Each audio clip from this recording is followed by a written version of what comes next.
Well, hello. Welcome to 2012. March Madness is coming. I've been getting some phone calls already. It's one of the most popular spreadsheet applications, Spraps, in Excel. People seem to love the March Madness bracket pool organizer. It's something I built a few years ago. It's been getting better ever since. And I'm looking to get the biggest tournament, biggest bracket in history. See if I can get millions of people, because this Excel sheet can handle millions and millions of entries. Did the math on it. Turns out it's about 6.2 billion possible entries out of the 64 teams.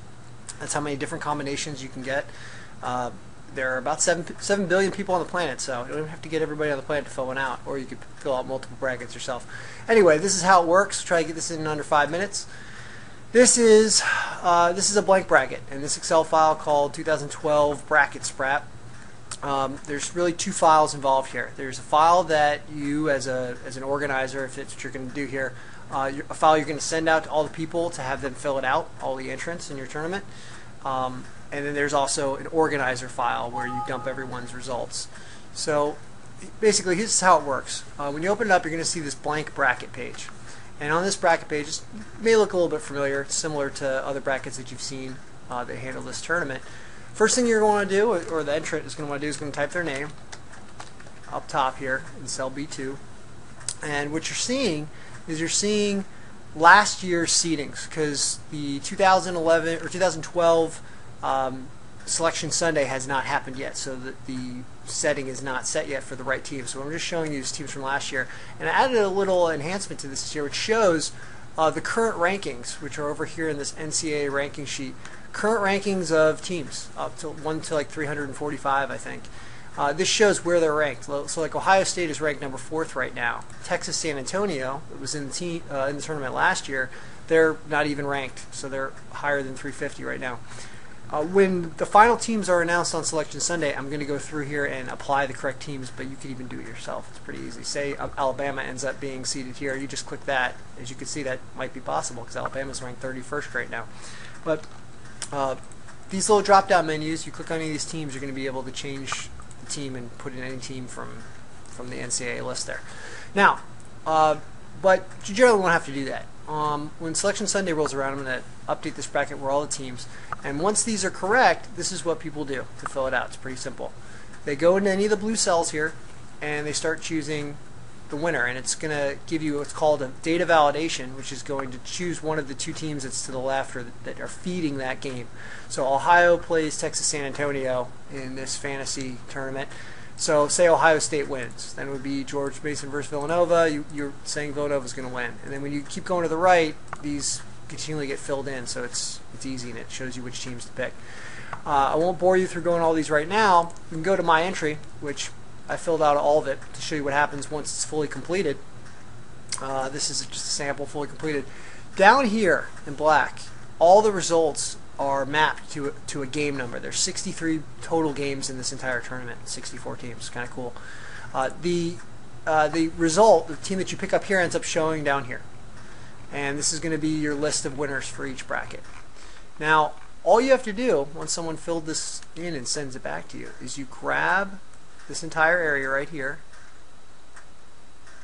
all the teams, and you copy, right-click copy, and then you're going to go to the master bracket sheet, which is over here. This is going to be where all the master results are recorded. And all you're going to do is you're going to paste it in any one of these blue cells. And you're going to paste it special. You can't just regular paste. You have to do something called paste special value. So say this was the second entrant. This is where the second entrant goes in blue. You right-click, paste special. Could look different ways on what type of Excel you have, but every Excel has a paste special option, and you want to paste values right there.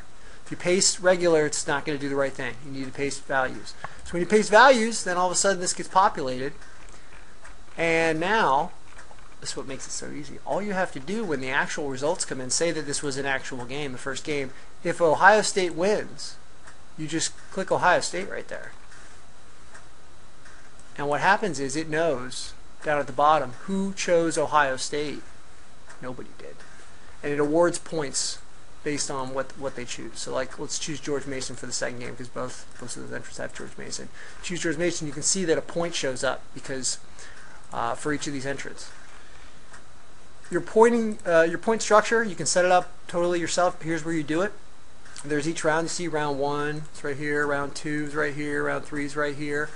If you want it to be 1 point for round 1, you just put 1 point there. You can say, hey, maybe I want to do huge points, 5, 10, 25, 50, 100, 200, I don't know.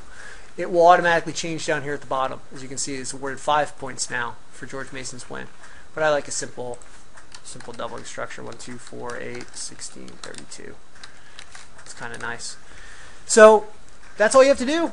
You paste your paste values of your entrants in here, and then you update it as the games are finished. You update this bracket, and what happens is there's a standing sheet, and it will show all the entrants you have and how many points they have. As you can see, I put 2 of the same brackets in here. That's why they're showing the person and how many points they have. This thing's only set up for 50 right now. It can hold millions, and I'm going to make it bigger as we get closer into March here.